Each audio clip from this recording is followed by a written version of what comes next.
السلام عليكم واهلا بيكم في فيديو جديد من فيديوهات الفريلانسر.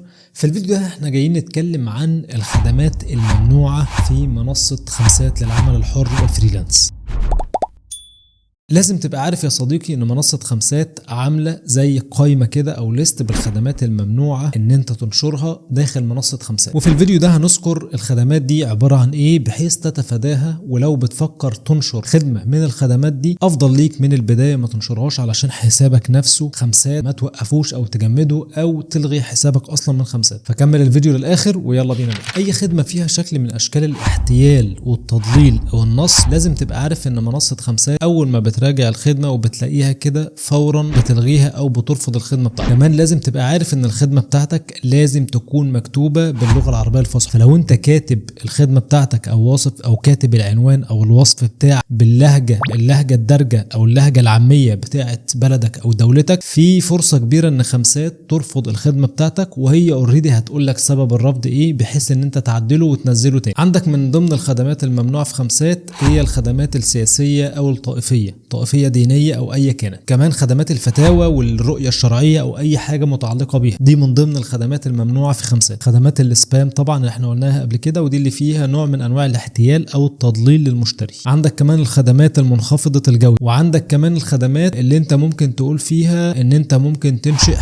حسابات زي حساب خمسات، زي حساب امازون ميرش، زي حساب يوتيوب، زي اي حساب انت ممكن تعمله لحد من العملاء. منصة خمسات بتمنع حاجة زي. عندك كمان الخدمات اللي بتنتهك حقوق الملكية الفكرية، لو اي حاجة انت مش عاملها بنفسك وعرضتها او عرضت ان انت تبيعها او تعرضها على خمسات، خد بالك ان خدمتك هتترفض برضه. اي خدمة ممكن تضر موقع خمسات او مستخدمين موقع خمسات بشكل مباشر او غير مباشر، خدمتك هتترفض وهتتشال فورا. كمان اي خدمة بيتقال في الوصف بتاعها او بتوجه المشتري انه يروح يدفع في مكان مختلف عن خمسات، لازم تبقى عارف ان دي ممنوعة منعا تماما في خمسات. وكمان لو انت كاتب في وصف الخدمة المشتري يتواصل معاك على اي جهة خارجية خارج خمسات، لازم تبقى عارف برضو ان خدمتك هتترفض ومش هتتقبل. كمان لازم تبقى عارف ان اي خدمة منسوخة من خدمات بائعين تانيين موجودين على منصة خمسات هي بالتالي هتترفض. عندك كمان خدمات التحويل البنكي او تحويل حساب ويسترن يونيون او شحن بطاقات فيزا او شحن بنوك الكترونية، كل دي خدمات ممنوعة في خمسات. وكمان خدمات التسويق الهرمي او الشبكي وخدمات التسويق بالعمولة لمنتج او خدمة، دي برضو ممنوعة في خمسات. وكمان خدمات التسويق الالكتروني اللي ممكن تجيب بيها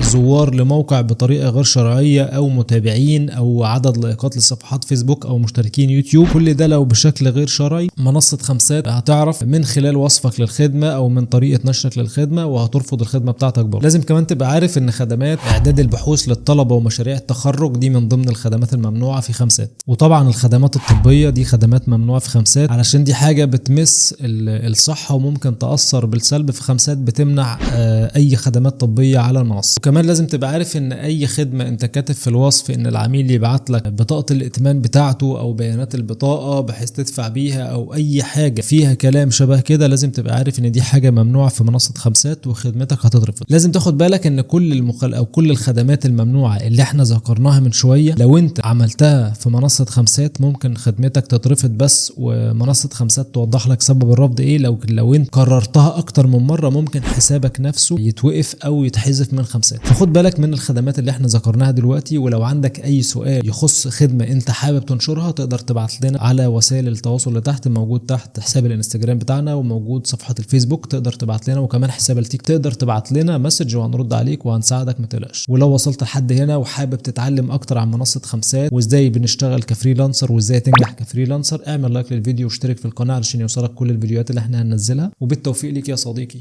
سلام.